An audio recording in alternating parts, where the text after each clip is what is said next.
Bienvenidos a Venezuela, el país de sus sueños. En Venezuela cada día es un día perfecto. Cada año miles de turistas visitan el país para disfrutar de las maravillosas playas y del glorioso sol. Sin embargo, el verdadero tesoro de Venezuela yace bajo tierra. Tiene una de las mayores reservas de petróleo del mundo. Tal riqueza ha provocado un maravilloso crecimiento económico en los últimos años. Con tal bendición, es seguro que el futuro de Venezuela solo puede ser riqueza y prosperidad. Riqueza y prosperidad. Riqueza y prosperidad.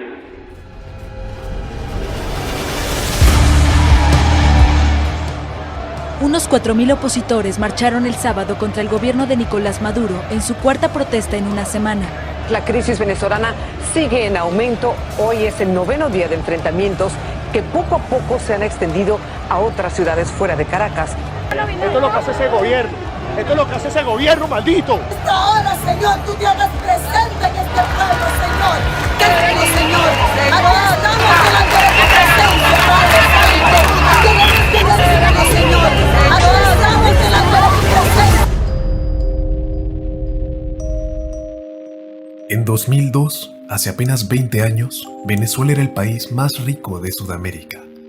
Bendecido con más reservas de petróleo que ninguna otra nación, parecía que el futuro era brillante. Hoy, ese país prometedor ha desaparecido y se ha convertido en una de las naciones más pobres de América Latina, con hambre y desesperación. En 2017, el venezolano promedio perdió 11 kilos por falta de alimentos. La situación es tan desoladora que 6 millones han huido, muchos caminando días para llegar a países vecinos. Además de la ruina económica, Venezuela también ha perdido su democracia, pasando de una nación con elecciones respetables a ser ahora un estado totalitario. Así que, ¿cómo sucedió? ¿Cómo pasó Venezuela de ser la envidia de otras naciones latinoamericanas a su mayor fuente de refugiados? ¿Cómo pasó de ser un país con frecuentes traspasos de poder a uno que lo ha intentado todo, pero no logra deshacerse de su dictador? En resumen, ¿cómo se convirtió Venezuela en el mayor desastre de la historia reciente de Latinoamérica?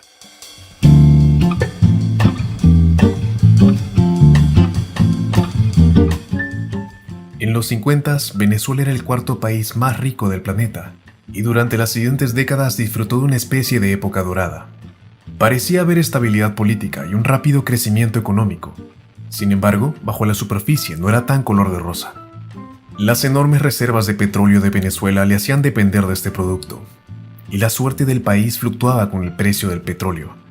En 1973, la guerra en Oriente Medio hizo que el precio del petróleo se cuadruplicara en un año. Para Venezuela eso fue una bonanza. El gobierno nacionalizó las compañías petroleras y sus ingresos se dispararon. Sin embargo, mientras los ingresos del gobierno aumentaban, sus gastos lo hacían aún más. El gobierno gastó y despilfarró tanto dinero que para finales de los 70s estaba profundamente endeudado. Cuando un nuevo presidente tomó el poder en 1979, bromeó diciendo que asumía el poder de una Venezuela hipotecada. Las cosas podrían haber ido bien si el precio del petróleo se hubiera mantenido alto, pero en los 80 se desplomó. Lo que había sido una fiesta se convirtió en hambruna y el país entró en una profunda recesión. Fue por ese entonces que un joven marxista llamado Hugo Chávez empezó a planear un golpe militar. Chávez estaba en el ejército y se había vuelto cínico con la política venezolana. Con la economía en crisis, decidió que tomaría el poder y utilizaría el dinero del petróleo para construir una utopía comunista. A lo largo de los 80, Chávez reclutó hombres para su causa y pronto tuvo su propio ejército privado. Mientras tanto, el descontento crecía entre la población. El gobierno intentó introducir medidas para mejorar la economía, pero fueron profundamente impopulares. En 1989 se produjo una ola de disturbios y saqueos, que se conoció como el Caracazo. Duró 9 días y cientos de personas murieron a manos de las fuerzas de seguridad. A Hugo Chávez, que continuaba reclutando soldados, este descontento le vino como anillo al dedo. A este punto, para el público venezolano todavía era desconocido, pero eso cambió en 1992, cuando intentó dar el golpe que llevaba tanto tiempo planeando. El golpe falló, pero Chávez no iba a rendirse. Cuando se dirigió a sus soldados, les dijo que depusieran las armas, pero dejó muy claro que volverían a intentar. Por ahora, los objetivos que nos planteamos no fueron logrados en la ciudad capital. Hicieron muy bien por allá, pero ya es tiempo de evitar más derramamiento de sangre Chávez fue encarcelado por 1 año. Sin embargo, para muchos ciudadanos era un héroe. Para la gente común, Chávez resultaba más cercano que las élites gobernantes que odiaban. Como ellos, tenía piel oscura y hablaba de la misma manera. La corrupción de la clase política se puso de manifiesto al año siguiente, cuando el presidente fue procesado por malversación de fondos. Chávez pasó a ser visto como el valiente soldado que se había enfrentado a la muy corrupta clase dirigente. Fue liberado 1 año después y se dedicó a conquistar el poder a través de las urnas. Hizo campaña por todo el país y para las elecciones de 1998, Chávez se había convertido en el hombre más popular de toda Venezuela. Su popularidad, combinada con el odio hacia la élite gobernante, hizo que obtuviera el 56% de los votos, una victoria inequívoca. La elección de Chávez recibió la bendición de los izquierdistas de todo el mundo. And what's so exciting about at last visiting Venezuela, I can see how a better world is being created and can speak to the person who's inspired it. Lo emocionante. Chávez era desconocido en la política. Nadie sabía qué esperar de él, o hasta qué punto sería radical. Apenas llegó al poder, Chávez no tardó nada en cambiar la constitución venezolana. En ese momento, los presidentes venezolanos estaban limitados a 1 mandato, pero Chávez no quería tener solo 1 mandato. Fue por ello que convocó un referéndum sobre la conveniencia de cambiar la constitución y tras ganar se celebraron elecciones para determinar quién redactaría la nueva constitución y de nuevo Chávez ganó. La nueva constitución entró en vigor en 1999. Eso significaba que Chávez sería capaz de postularse para un segundo mandato. Y sumado a esto, disminuyó significativamente el poder del Congreso. Esto era bueno para Chávez ya que no controlaba el Congreso. Con un poder casi total, Chávez comenzó la política, que sería de las más perjudiciales para la economía venezolana. Esa política fue la expropiación, también llamada nacionalización. En esencia, significaba que el gobierno confiscaba empresas o tierras de ciudadanos particulares. Los primeros ejemplos fueron la expropiación de tierras agrícolas. Chávez quería arrebatar la tierra a los ricos y dársela a los pobres. Otorgó a funcionarios de bajo rango el poder de confiscar tierras que consideraran poco productivas. El funcionario entonces podía entregar la tierra a otra persona. Por supuesto, todo esto se prestaba a abusos y los funcionarios se limitaban a confiscar tierras y dárselas a sus amigos o partidarios políticos. Personas que invirtieron años en sus granjas verían cómo se les quitaba todo. Aquí es una finca a la cual le dediqué 28 años de mi vida, donde invertí todos mis recursos. Y que bueno, después de la ocupación de la finca, aunque aparentemente estoy expropiado, a mí nunca me han dicho que me han quitado la finca, no me han pagado mi terreno. A menudo, las expropiaciones no eran más que saqueos autorizados por el gobierno. Empezaron en ese momento a tomar posesión de los tractores y empezaron a saquear prácticamente toda la finca. Y pues en ese momento yo estoy recibiendo llamadas de los mismos trabajadores, mira, que me están quitando el tractor, que se están metiendo en la bomba. La oposición estaba en contra de esto y ahora se decidía a sacar a Chávez. Había muchos grupos poderosos en su contra, las empresas, los sindicatos, la iglesia, los medios de comunicación e incluso parte del ejército. En los siguientes años, habrían 3 grandes intentos para sacar a Chávez del poder. Se intentó un golpe de estado, el 12 de abril del 2002. A las 3 de la mañana, Chávez fue arrestado por militares y trasladado a una isla cercana. Se le dijo al público que había dimitido. En su lugar, se puso un líder empresarial conservador. Sin embargo, el golpe falló rápidamente. El nuevo presidente llenó su gabinete de conservadores, eliminando los sindicatos que habían hecho posible el golpe. Estos grupos estaban, claro, indignados. A continuación, disolvió todas las instituciones e incluso rompió la Constitución. Cargo a los diputados principales y suplentes a la Asamblea Nacional. Los partidarios de Chávez salieron a la calle a protestar. 50 personas murieron en 4 días. Los militares leales a Chávez retomaron el Palacio Presidencial y el nuevo gobierno tuvo que huir. Chávez fue rescatado en helicóptero y volvió al poder. El golpe fracasó debido a la incompetencia. En 2003, la oposición intentó de nuevo sacar a Chávez, esta vez con una huelga general que duró 2 meses. Numerosas personas se negaron a trabajar y la economía se paralizó. Hubo frecuentes protestas en la Plaza Caracas, a veces con tiroteos. Todo tipo de grupos se unieron a las protestas, incluso jueces supremos y recaudadores de impuestos. Finalmente, los huelguistas cedieron, volviendo al trabajo, y por segunda vez, Chávez había vencido a la oposición.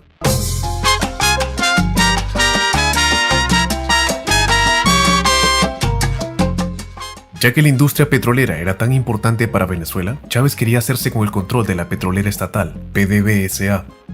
Había sido propiedad del gobierno durante décadas, sin embargo la gente que la dirigía estaba en contra de Chávez. Despidió a más de 18.000 empleados, casi media planilla. Entonces, curiosas vacantes con sus partidarios, que podía controlar. Chávez ahora tenía el control directo sobre todo el dinero del petróleo, que utilizaba para pagar programas de bienestar para los pobres. También lo utilizó para comprar votos y pagar sobornos. En 2004, la oposición intentó de nuevo destituir a Chávez mediante un referéndum revocatorio. La Constitución, que él había implementado en 1999, tenía un artículo para que el presidente pueda ser destituido por referéndum. Para que se diera a cabo el referéndum, era necesario que el 20% del electorado firmara una petición diciendo que lo quería. La petición alcanzó fácilmente el 20% y el referéndum se celebró en agosto del 2004. Chávez denunció todo el asunto como un fraude, pero al final no tuvo nada de qué preocuparse, ya que ganó el referéndum 60-40. Con la victoria en el referéndum, Chávez se volvió cada vez más antiamericano. Creía que Estados Unidos orquestó todo ese referéndum porque querían que se fuera. Hizo todo tipo de insultos contra los Estados Unidos y el presidente Bush. De papá lo fueron llevando. Fue un alcohólico. Ustedes tienen de presidente un alcohólico, es la verdad. You are a donkey, Mr. Danger. Las relaciones se empeoraban con Estados Unidos y Chávez se aliaba cada vez más con China y Rusia, que pasaron a prestar cantidades enormes de dinero a Venezuela. Chávez siguió sometiendo a las instituciones del país. En 2004, llenó el Tribunal Supremo, añadiendo 12 nuevos magistrados a los que podía controlar. Luego, se lanzó contra los medios de comunicación, que habían estado en su contra desde que tomó el poder. Habían apoyado el intento de golpe de Estado en 2002 y la huelga general del 2003. Chávez alegó que había una conspiración mediática contra él y que no iba a tolerarlo. Introdujo una ley que sometía a la radio y la televisión, y cito, a la responsabilidad social, supuestamente para proteger a los niños de programas inapropiados.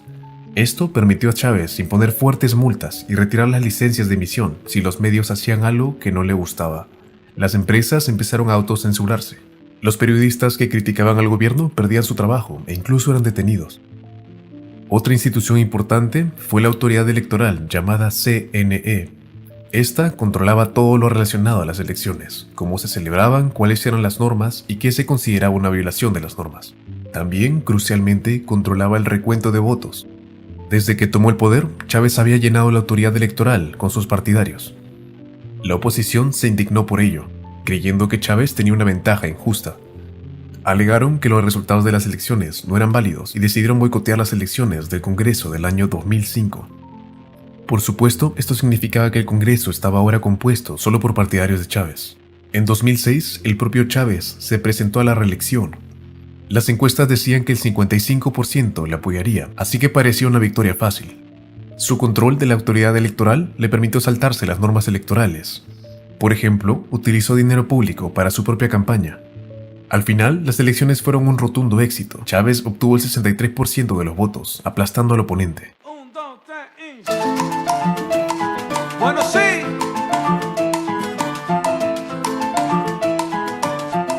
Con un nuevo mandato sobre el pueblo venezolano, Chávez se hizo cada vez más izquierdista. Afirmaba que el capitalismo era la fuente de todo el mal. La pobreza, desigualdad y corrupción se debían al neoliberalismo. El único camino para que haya patria es el socialismo. Chávez aumentó las expropiaciones, tomando posesión de todo tipo de empresas. Empresas de telecomunicaciones, eléctricas, lácteas, cementeras, siderúrgicas. Estos son solo algunos de los diferentes tipos de empresas que fueron confiscadas por el gobierno. También tomó control total del Banco Central, que significa que controlaba la impresión del dinero. La inflación ya era un problema en Venezuela, no a niveles de hiperinflación, pero sí en torno al 20%. La respuesta de Chávez fue controlar el precio de los alimentos, lo que provocó escasez y estantes vacíos en los supermercados. A veces, solo un supermercado tenía un determinado producto, por lo que la gente tenía que hacer cola durante horas para entrar en él. Los alimentos, por supuesto, podían comprarse ambulantes, si es que estabas dispuesto a pagar más. Chávez llamó a esto la maldición del capitalismo y declaró la guerra a los llamados acaparadores y especuladores. Se impusieron penas de 6 años de prisión a los infractores de las normas de precios. Los precios fijados eran tan bajos que muchas empresas eran obligadas a vender con pérdidas y muchas de ellas quebraban. Si vendían sobre el precio fijado por el gobierno, se enfrentaban a multas o a la expropiación del negocio. Chávez incluso amenazó con tomar control de la industria alimentaria si no hacían lo que decía. Que debo venir aquí a tomar la tierra y a dársela a los productores que de verdad quieran trabajar. La represión de los medios continuó a buen ritmo. Radio Caracas Televisión, un canal que llevaba 53 años en emisión, fue clausurado. Se emitió por última vez en mayo del 2007. Esta medida fue condenada por Estados Unidos y la Unión Europea. El presidente de Costa Rica incluso lo llamó un golpe mortal a la democracia. Ahora solo había un canal de TV que se oponía a Chávez. A medida que los medios independientes cerraban, los medios gestionados por el gobierno aumentaron. Cuando Chávez tomó el poder, el gobierno solo poseía un canal de televisión. Para el 2007 tenía 6, todos ellos vertiendo propaganda pro-Chávez. La delincuencia también empeoró considerablemente. Caracas se convirtió en la capital más violenta de Sudamérica. En los años desde la llegada de Chávez al poder, la tasa de asesinatos se triplicó y para 2007 era la segunda más alta del mundo. Esto en gran medida a una tasa de condenas muy baja, ya que solo el 3% de los asesinos fue condenado. Ahora en su segundo mandato, Chávez enfrentó al mismo problema que tenía antes, los límites de mandato en la Constitución. Volvió a presionar para cambiar la Constitución, esta vez para poder presentarse a las elecciones presidenciales indefinidamente. Esto solo 8 años después de haber cambiado la Constitución por primera vez. La Constitución que propuso era mucho más izquierdista que la anterior. Describía las elecciones como para la construcción del socialismo. Decía que el papel del Banco Central era contribuir a la economía socialista. La nueva Constitución también haría que la expropiación de empresas sea mucho más fácil. El gobierno ni siquiera necesitaría un fallo judicial para confiscar granjas y fábricas de alimentos. El cambio constitucional se sometió a referéndum y parecía seguro que se aprobaría. Chávez había ganado todas las elecciones o referéndums desde que llegó al poder. Sin embargo, por primera y única vez en su carrera política, Chávez perdió. Reconoció la derrota y dijo que había avanzado demasiado rápido para el pueblo venezolano. Sin embargo, no iba a rendirse tan fácilmente, simplemente decidió rehacer el referéndum. Pero tendría que hacerlo pronto. Hasta ahora, Chávez había mantenido el espectáculo funcionando, gracias al enorme aumento del precio del petróleo.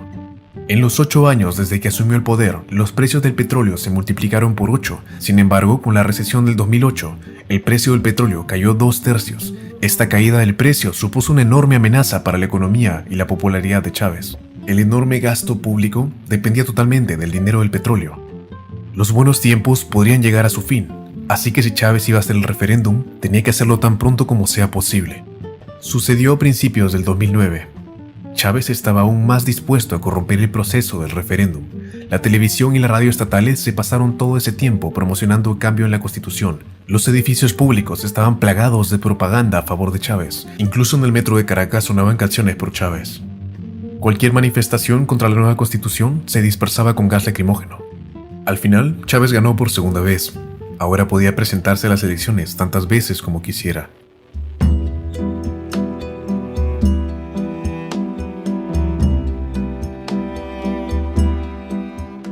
Poco a poco, Chávez se volvió más y más represivo. Empezó a intimidar a la oposición, que tuvo que ir a esconderse. Un ex ministro de defensa de Chávez fue detenido y acusado de corrupción. Había estado en el gabinete de Chávez, pero cambió de bando para unirse a la oposición, y eso hizo que lo detuvieran. Chávez incluso empezó a prohibir a la oposición en las elecciones. Se detuvo a más periodistas, más emisoras de radio fueran sacadas del aire. Incluso se hizo una ley para poder encarcelar a cualquiera por supuestamente dañar la salud mental. Con el tiempo, la política económica de Chávez comenzó a pasar factura.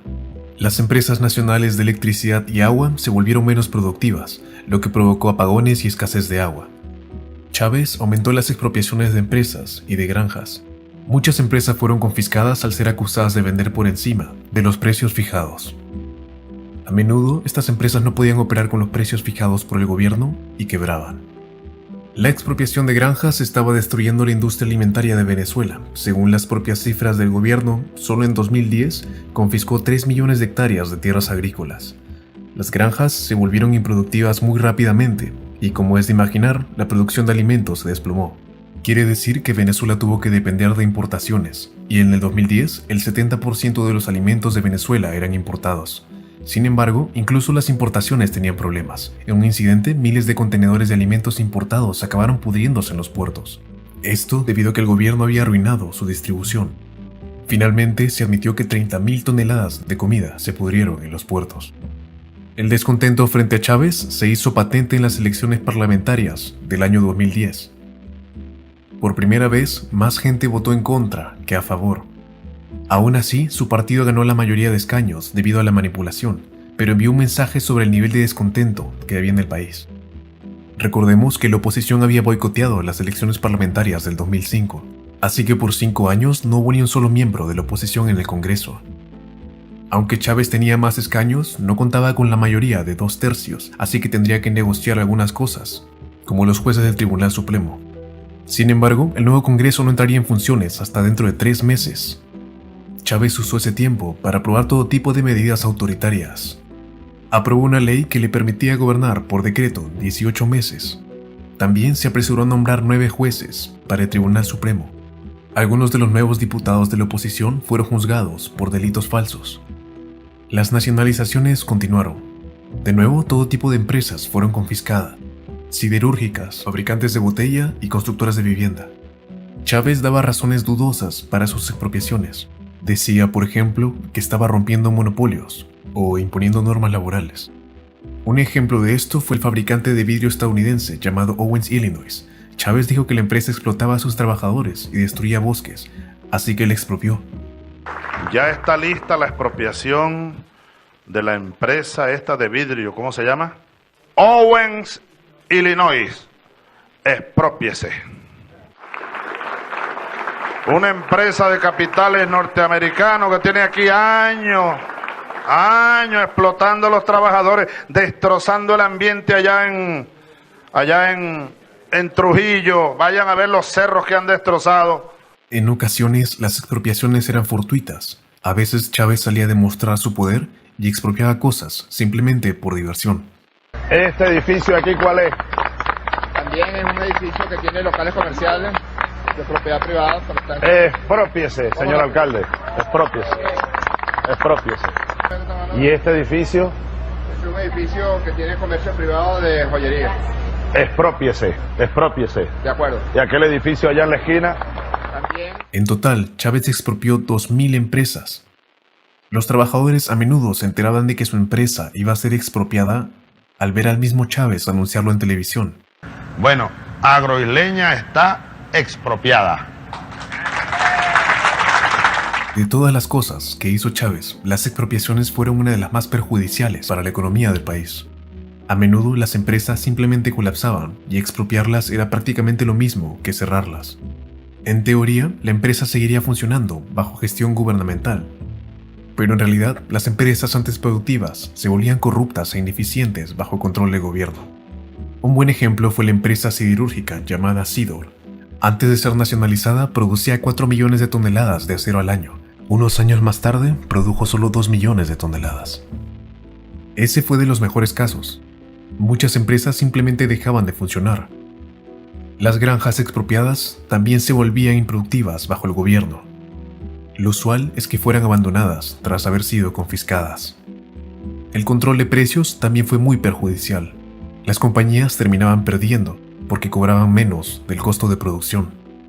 Al no poder sostener las pérdidas, quebraban. Juntos, la expropiación y el control de precios destruyeron miles de empresas productivas. Perder estas compañías hizo que la economía en conjunto produzca menos. Por ello, la gente empobreció. Esto, más que otras cosas, es el origen de la ruina económica de Venezuela.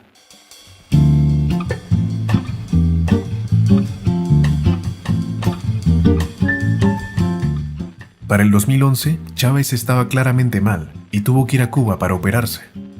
Eventualmente admitió que tenía cáncer. Confirmaron la existencia de un tumor abscesado. Inmediatamente hubo mucha incertidumbre sobre el futuro de Venezuela. El régimen estaba muy centrado en el propio Chávez. ¿Cómo funcionaría si él moría? Esto también hizo que las elecciones del 2012 parecieran mucho más al alcance de la oposición. Sería una batalla cuesta arriba. Chávez tenía un carisma que nadie más podía igualar. Su campaña incluyó promesas habituales: prometió hacer irreversible el socialismo en Venezuela, además de salvar al mundo del capitalismo. También utilizó métodos autoritarios, cerrando el último canal hostil que quedaba, Globovisión. Al final, estas medidas no fueron necesarias. Chávez ganó las elecciones 54-44. Otra gran victoria. Es importante destacar que Chávez llevaba ya 14 años en el poder. Incluso tras ese tiempo, seguía ganando elecciones. Las elecciones no fueron realmente justas, pero de haberlo sido, es probable que igual hubiera ganado. Chávez viviría solo 5 meses después de las elecciones. Chávez falleció el 5 de marzo del año 2013. Ha fallecido el comandante presidente Hugo Chávez Frías. Un gran número de personas acudió a su funeral de estado. Para muchos era un héroe que se enfrentaba a la corrupta clase dirigente y se preocupaba por los pobres por primera vez. Chávez había gastado mucho dinero en los pobres, pero ni de lejos tanto como pudo hacerlo. Había tenido mucha suerte. El precio del petróleo se había triplicado desde que asumió el poder. En sus 14 años en el poder, Venezuela había ganado casi $1 billón en ingresos petroleros. Eso es $30,000 por cada hombre, mujer y niño en Venezuela, suficiente para darle a cada habitante más de $2,000 al año. Venezuela había obtenido casi el triple de ingresos del petróleo que en los 14 años anteriores de llegar Chávez al gobierno. En esencia malgastó la mayoría del dinero y solo una fracción llegó a los pobres. Una gran cantidad de ese dinero fue simplemente robada. Es así como personas como la hija del mismo Hugo Chávez, María Chávez, ahora tienen una fortuna de al menos $4,000 millones, probablemente más. Y esto viene de la hija del hombre que dijo que ser rico era malvado e inhumano. No queremos ser rico es malo, es inhumano, así lo digo, y condenen a los ricos cada vez que les dé la gana.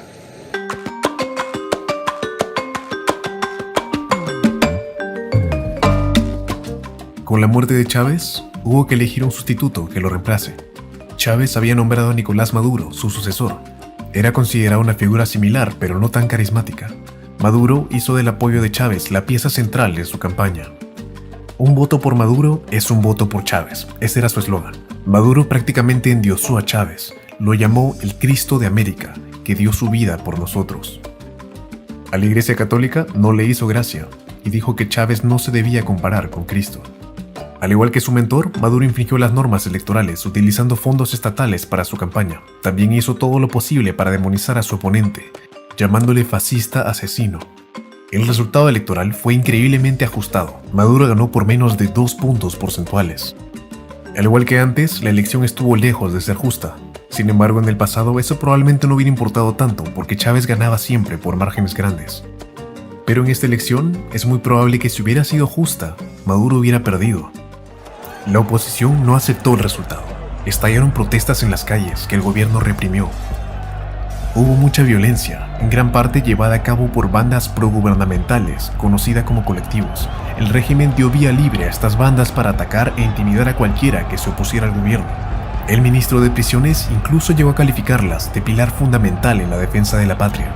Miles de manifestantes fueron detenidos y 40 personas murieron. Venezuela no había visto protestas así desde 2002. La economía siguió empeorando y Maduro dobló la apuesta en la política izquierdista. Encarceló a vendedores que subían sus precios.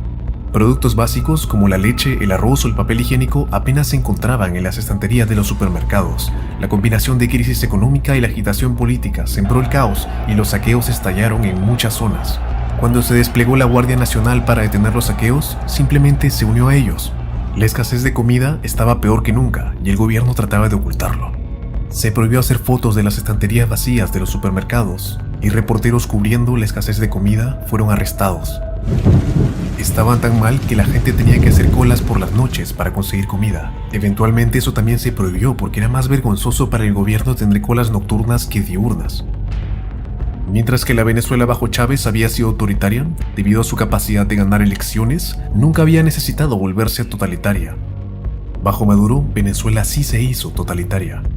Emitió un decreto que permitía a las Fuerzas Armadas usar sus armas contra los manifestantes.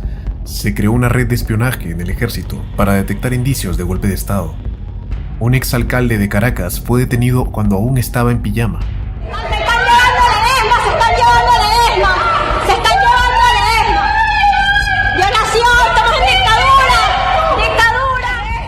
Este alcanzó un nivel de opresión que Venezuela no había visto antes. Esto fue necesario porque Maduro era muy impopular. Tenía una aprobación del 20%. La mayoría de la gente lo odiaba. Por ejemplo, visitó la isla de Margarita, pensando que sería recibido con afecto, cuando en realidad los lugareños reaccionaron muy mal, golpeándole con cacerolas y sartenes, y Maduro tuvo que huir. Todo el incidente fue compartido en las redes sociales por un periodista que luego fue detenido por delitos falsos. Todo este descontento se hizo evidente en las elecciones parlamentarias del 2015. La oposición se formaba de todo tipo de grupos diferentes, desde marxistas a capitalistas de libre mercado. Sin embargo, tenían algo en común: su determinación por derrocar a Maduro.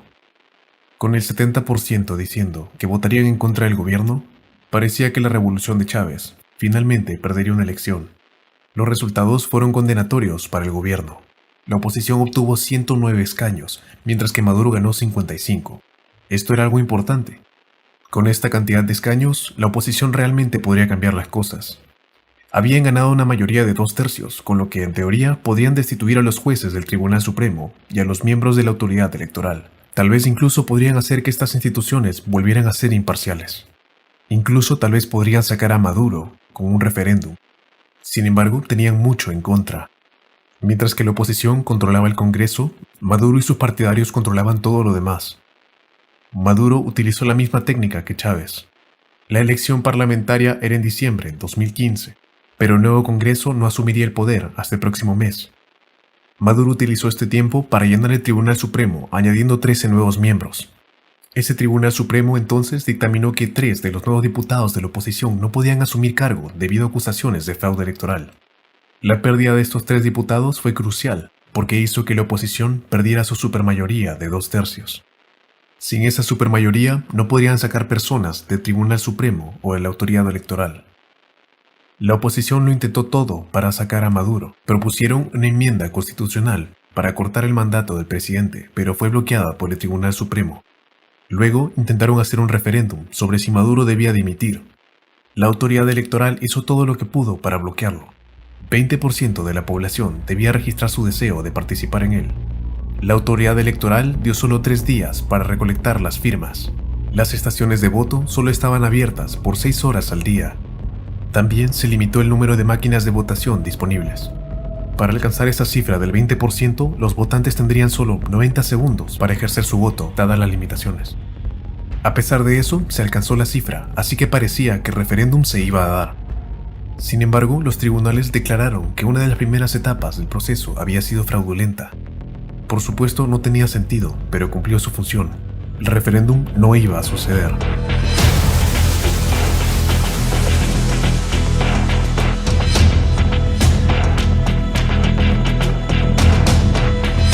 En 2017, tras casi 20 años de políticas económicas desastrosas, la economía comenzó a colapsar.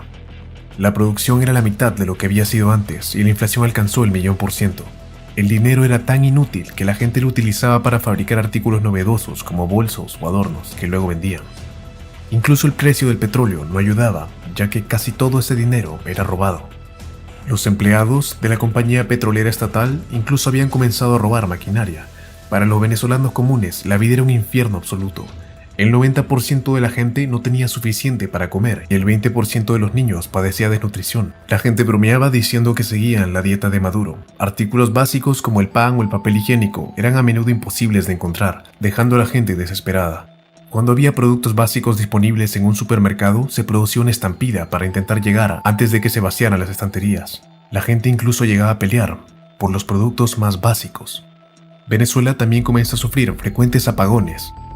Para ahorrar energía, el gobierno ordenó a los centros comerciales cerrar temprano y los funcionarios públicos solo iban a trabajar 2 días a la semana. A veces, algunas partes del país se quedaban sin electricidad durante días. Algo parecido ocurrió con el suministro de agua en 2018.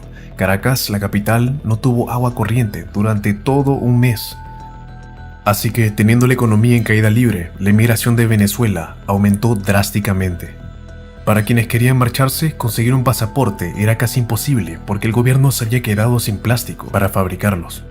Cuando los refugiados llegaban, a menudo recibían una importante ayuda de los países de acogida. Sin embargo, a veces se producían enfrentamientos con la población local y se incendiaban las pertenencias de los refugiados. En 2017, la única piedra en el zapato de Maduro era el Congreso, que seguía controlado por la oposición. Para subyugarlo, Maduro utilizó el mismo truco que Chávez usó la primera vez que estuvo en poder. Creó una asamblea constituyente para reescribir la Constitución. La asamblea recibiría entonces el poder supremo de Venezuela. Hoy Nicolás Maduro busca imponer una asamblea constituyente que eliminaría el Parlamento y las elecciones libres. En otras palabras, busca tener una especie de poder absoluto y sin contrapesos para detener. La asamblea constituyente fue elegida en julio del 2017, en el fraude electoral más flagrante que Venezuela había visto. Esta fue la primera vez que prácticamente todos los votos eran falsos, una verdadera elección artificial. Toda Latinoamérica no había visto una elección así de mala en décadas. Como era de esperar, el gobierno ganó todos los escaños y otros países se negaron a reconocer la asamblea. En 2018, el propio Maduro se presentaba a reelección. Con todos los líderes de la oposición en la cárcel o en exilio, manipular las elecciones apenas fue necesario.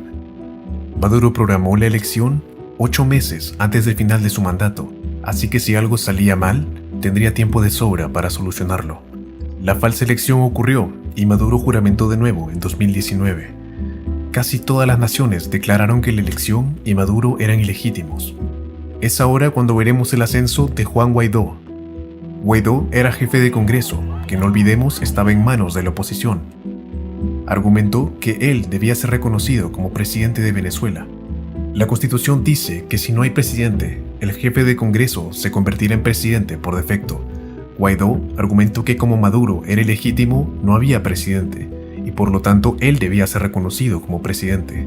Guaidó se autoproclamó presidente interino el 23 de enero, mientras decenas de miles de personas observaban. Estados Unidos, Europa y la mayoría de América Latina le reconocían como presidente legítimo de Venezuela. La posesión de Maduro sobre el poder al final dependía de los militares. La oposición apeló directamente a ellos para que ayudaran a derrocar a Maduro. Sin embargo, desde el principio, Chávez se había asegurado de que los militares se beneficiaran generosamente de la revolución socialista. Maduro continuó con esa política y muchos oficiales de alto rango obtuvieron puestos de responsabilidad en el gobierno. Puso al ejército a cargo de la distribución de alimentos, supuestamente para ayudar con la crisis alimentaria, pero en realidad era una forma de ganarse los militares.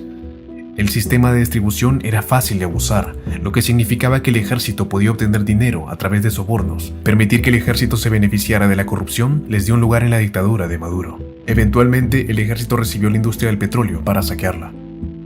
También se mantuvo a raya el ejército mediante la intimidación. Cualquier hombre que criticara al gobierno era arrestado y encarcelado. Maduro incluso tenía una red de espías cubanos para detectar cualquier disidencia. La tortura de prisioneros era cosa de todos los días. Siendo golpeado con palos, con un bate, con manopla de metal, con cadenas. Mi esposo está todo lleno de morados. Es una posición que lo colocan así y perdió la sensibilidad de las manos. No puede mover las manos como normalmente se hace. Como muchos dictadores antes de él, Maduro usaba el miedo como herramienta para estar en el poder. Sin embargo, a pesar de las medidas, había malestar en el ejército. Mientras que la gente de arriba le iba muy bien, los soldados de bajo rango se vieron afectados por la crisis económica, igual que el resto de venezolanos. Los soldados intentaban iniciar rebeliones regularmente. Nos declaramos en legítima rebeldía, unidos hoy más que nunca con el bravo pueblo de Venezuela para desconocer la tiranía asesina de Nicolás Maduro. Incluso hubo un intento de asesinato a Maduro. En agosto del 2018, 2 drones con explosivos volaron hacia él. Todos los conscriptos de la Guardia Nacional huyeron de inmediato, algo que se vio por televisión. El intento de asesinato probablemente se dio por miembros de la Guardia Nacional. Con el ejército aún bajo el control de Maduro, Guaidó trabajó con Estados Unidos para intentar que desertaran. Hicieron un plan con la esperanza de humillar a Maduro y persuadir al ejército de cambiar bandos. Fue en gran medida una maniobra publicitaria. Los Estados Unidos enviarían una gran cantidad de ayuda humanitaria a Cúcuta, en Colombia, y desde allí Guaidó supervisaría el traslado de la ayuda para que llegue a Venezuela. La idea es que los venezolanos estaban claramente desesperados por comida y medicina, que si Maduro la rechazaba, quedaría aún peor de lo que ya estaba. Con suerte, esto influiría en la conciencia de los militares venezolanos. Seguramente no podrían apoyar un régimen que impide que los alimentos lleguen a los ciudadanos hambrientos. Con suerte, sería suficiente para hacerlos desertar. Se sentía como ahora o nunca. Gran parte del mundo democrático trabajaba junto para intentar derrocar a Maduro. Los almacenes de Cúcuta estaban llenos de galletas, papel higiénico y medicinas. Todo ese tipo de cosas listas para ser trasladadas a Venezuela. El plan era que un ejército de voluntarios transportara la ayuda a Venezuela. Más de 200.000 personas se ofrecieron a ayudar. Rápidamente quedó claro que Maduro iba a impedir que la ayuda entrara a Venezuela. Negó que hubiera una crisis humanitaria en el país y dijo que la ayuda era el comienzo de una invasión estadounidense. Colocó contenedores de transporte y un depósito de agua en algunos de los puentes para impedir la entrada de los suministros. Aún así, el plan siguió adelante. El gran día sería febrero 23 del 2018. Los presidentes de Colombia, Chile y Paraguay estaban en Cúcuta para seguir los acontecimientos. Camiones llenos de ayuda se dirigieron hacia la frontera de Venezuela, donde fueron repelidos con gases lacrimógenos. Poca ayuda llegó. Los ojos estaban en los militares. ¿Desertarían? El alto mando no dio muestras de ceder. Beneficiándose de estar a cargo del petróleo y la minería, estaban inmersos en la dictadura de Maduro. Guaidó dirigió su mensaje a oficiales de bajo rango, cuyas vidas eran tan miserables como las de los demás. 60 miembros de la fuerza venezolanas desertaron. Sus familias pasarían a ser torturadas o violadas. Al final, todo fue en vano, y Maduro cantó victoria. Fue algo que celebró bailando salsa con su mujer en Caracas.